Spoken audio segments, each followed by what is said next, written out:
আসসালামু আলাইকুম, কেমন আছেন সবাই? আলহামদুলিল্লাহ আমরা ভালো আছি। আজকে চলেন যাই আপনাদেরকে নিয়ে আলুর ডাটা কাটি পারি। বিসমিল্লাহ।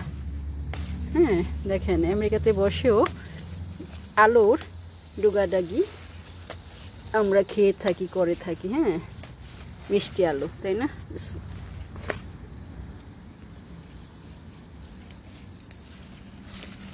অনেকগুলা, কিন্তু আরেকটা গাছ আছে, ওইটা অনেক বড় বড় ডাটা। এটা শেষ হলে ওইটাতে যাবে পরে। ঘাস নিয়ে নিয়েছি।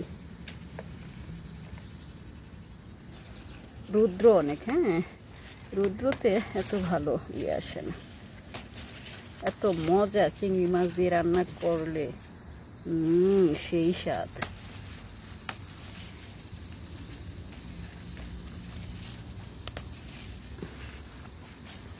সবজি পাড়া, কাটা, রান্না করা, ধোয়া, ওগুলো কিন্তু অনেক কষ্টের কাজ, তাই না?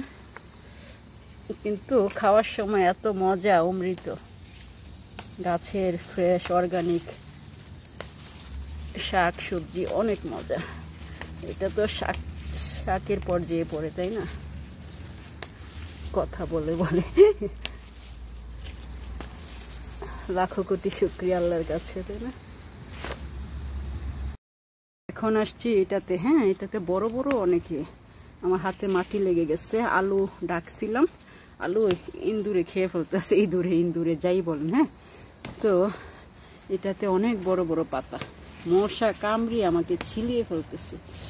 উই বাপরে বাপ, অসহ্য। এত কামড়াইতেছে মশা, পাগল হয়ে যাচ্ছে মশার কামড়ে, বুঝছেন?